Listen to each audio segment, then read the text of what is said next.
Hello student, good morning. Today we will continue the chapter An Alien Hand, chapter 10, An Alien. So next para concentrate करेंगे. You will concentrate on the book. So Chris Security stopped back home to an anxious and angry mother. While he was being scolded, he received help from an unexpected quarter. यानी कि क्या हुआ कि आप देखते हैं, आपको मैंने कल यहाँ तक आपको क्लियर किया था कि मतलब टीलू उस सीक्रेट प्लेस पे एंट्री कर लेता है और कुछ जो सिक्योरिटी थी ना, वो मतलब वहाँ की जो सिक्योरिटी थी वो बहुत ही टाइट थी और उसने क्या किया, उसे पकड़ लिया और उसकी बहुत सारी पिक्चर्स भी ली गई और इसके बाद क्या करती है कि वो उनको उनके एनेक्सियस और एंग्री मदर के बाद उसको ला करके पहुंचा देते हैं। और उसके बाद क्या होता है कि वो उनके मदर से उसे बहुत ज़्यादा डांट पड़ रही थी। उस समय कुछ ऐसा भी होता है कि let me explain to him darling said his father who had just got up, if he is properly briefed he will not do such a thing again. He started to explain.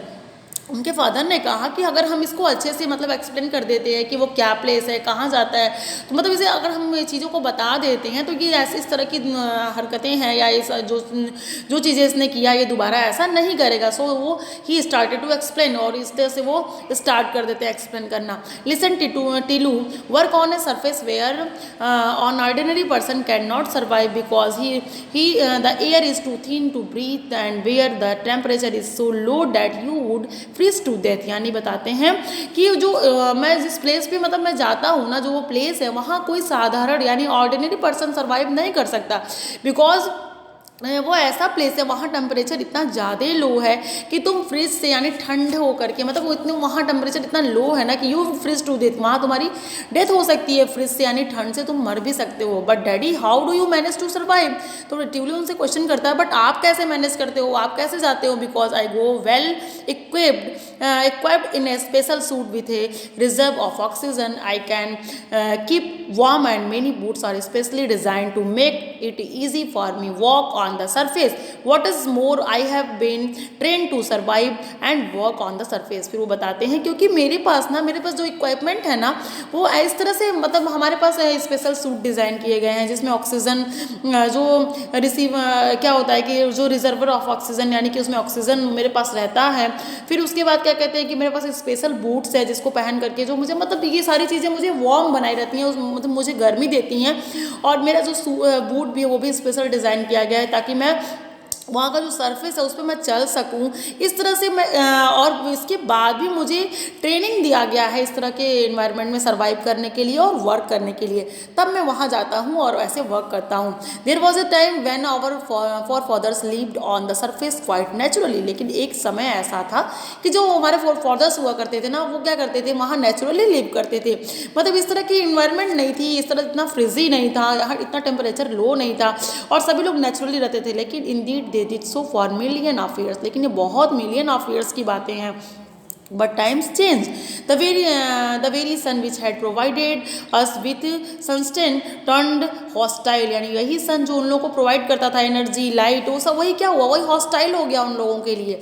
और इस तरह से धीरे धीरे changes सारी चीज़ें change होती गई। जो यही सन जो उनको लाइट प्रोवाइड करता था, जो उनको एनर्जी प्रोवाइड करता था, वो क्या हो गया धीरे धीरे उनके लिए हॉस्टाइल हो गया यानी नुकसानदायक हो गया। Change only slightly but the change was sufficient to upset the balance of nature on this planet. इस तरह से क्या हुआ कि नेचुरली जो यहाँ की इस प्लैनेट का जो बैलेंस है ना वो जो भी नेचर का बैलेंस था वो क्या हो गया, वो बिल्कुल कहने का मतलब हो गया कि वो सफिशिएंट इन्वायरमेंट नहीं रह पाया यानी वहाँ आप लोग रह नहीं सकते, सर्वाइव नहीं कर सकते।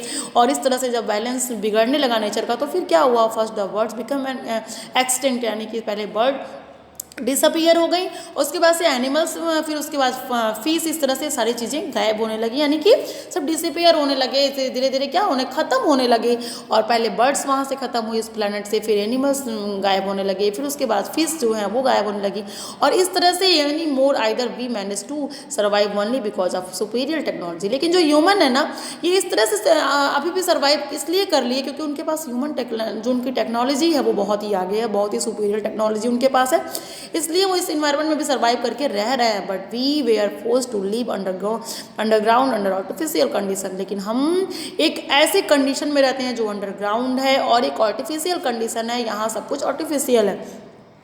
Thanks to solar energy we can generate sufficient power to make our life comfortable. और हमें उस सोलर एनर्जी को थैंक्स करना चाहिए, यानी थैंक्स है उस सोलर एनर्जी का जिसकी वजह से हमारी जो लाइफ है ना वो कंफर्टेबल है।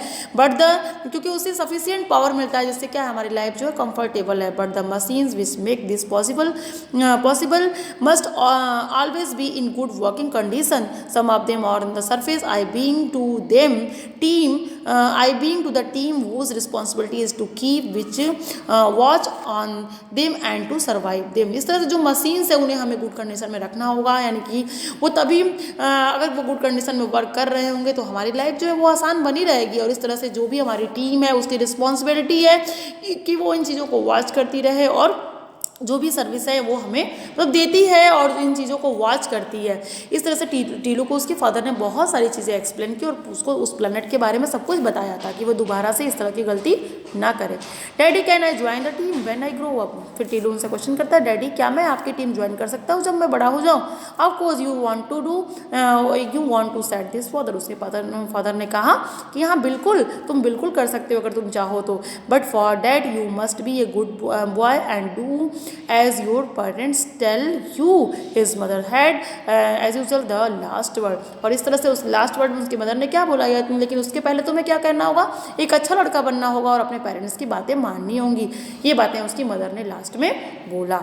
तो सो ये चैप्टर जो है ना, ये इसमें एन एलियन एंड आपका जो चैप्टर था उसमें आपको ये चीज़ें बताई गई कि किस तरह से वो नेचुरल इन्वायरमेंट जहाँ था वो धीरे धीरे डिसअपीयर होता गया, बैलेंस नेचर का बिगड़ गया और इस तरह से लोग एक आर्टिफिशियल कंडीशन में रह रहे थे। और टीलू भी एक आर्टिफिशियल कंडीशन यानी कि अंडरग्राउंड एक ऐसे इन्वायरमेंट में थे जो बिल्कुल ही आर्टिफिशियल था। इसलिए वो कभी सन और मून के बारे में पढ़ा और सुना ही था, उसने कभी देखा नहीं था।